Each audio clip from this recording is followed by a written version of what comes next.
You need a home, and I need a mother for my daughter, said the lonely CEO to the shivering nurse.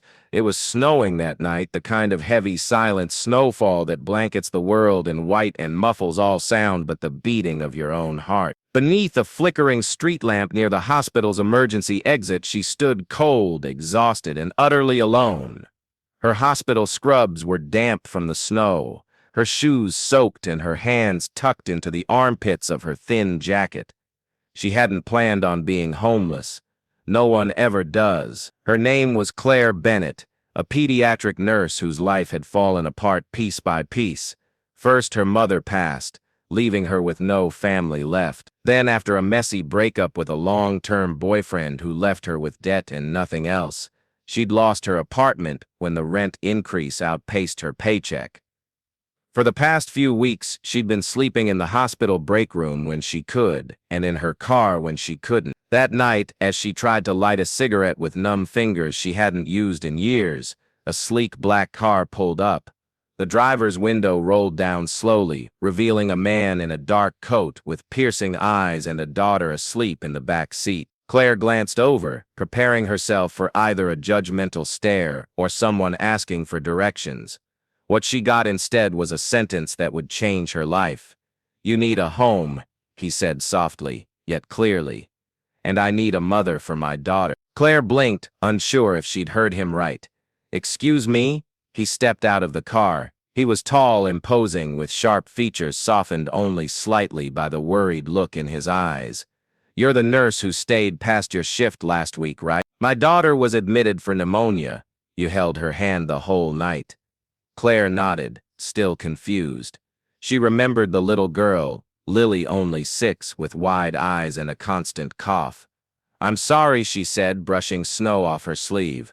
"Are you offering me a job?" He looked away, struggling with his words. "My name is Alexander Cross, CEO of Cross Tech.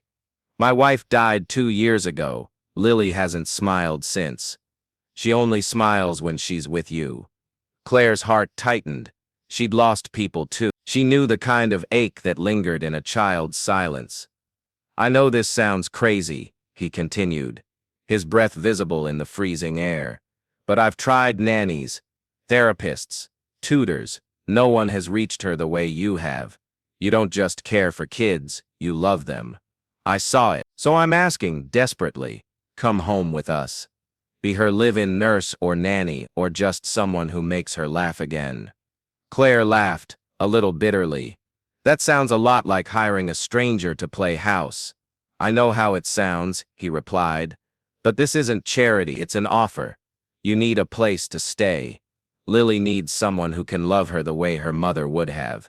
"And you?" she asked. He hesitated.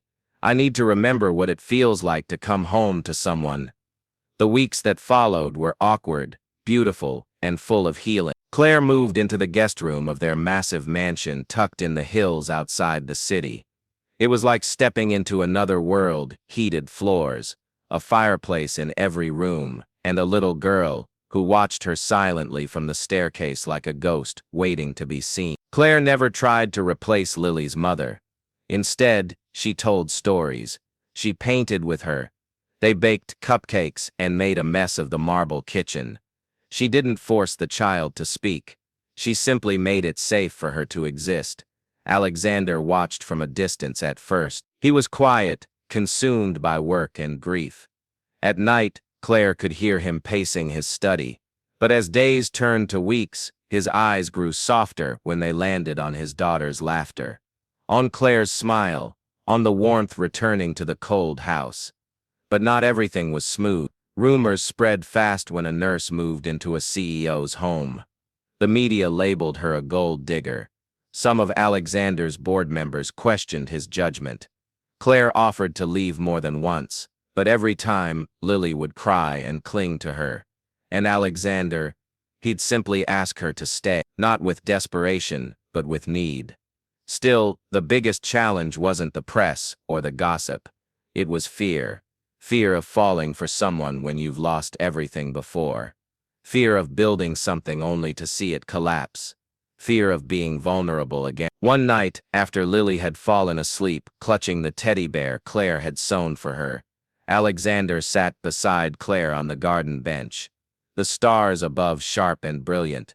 "I'm afraid," he admitted. "Of what?" she whispered. "Of being happy again. Because last time I was happy it was all ripped away." Claire nodded.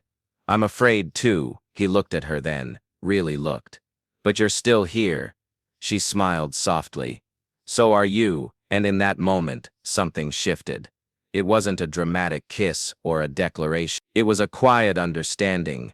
Two broken people recognizing each other's wounds and choosing to heal, not alone, but together. Months passed. Lily began to talk again. Her drawings changed from gray clouds to sunshine and stick figures holding hands. She called Claire by her name, and then one day, by Mom. Claire and Alexander didn't rush into marriage. They built something slower, stronger. A partnership rooted in respect, care, and shared scars. Eventually, on a spring afternoon, as cherry blossoms fell in their backyard, Alexander knelt, not with a grand speech, but with trembling hands and eyes full of hope. "Not because I need a mother for my daughter. Not because you needed a home. But because I love you, Claire. Will you be my home too?" She nodded, tears slipping down her cheek. "Yes, 1,000 times, yes." The story of Claire and Alexander wasn't perfect. It was real. It was messy. It was filled with challenges, public scrutiny, emotional healing, blending grief with hope. But through it all, they chose each other. And in the end, the lonely CEO found more than a mother for his daughter. He found family. And Claire, once a shivering nurse on a snowy night, found a place not just to sleep, but to belong. Because sometimes, life brings people together, not out of convenience, but out of destiny. And sometimes, the most broken hearts create the most beautiful homes.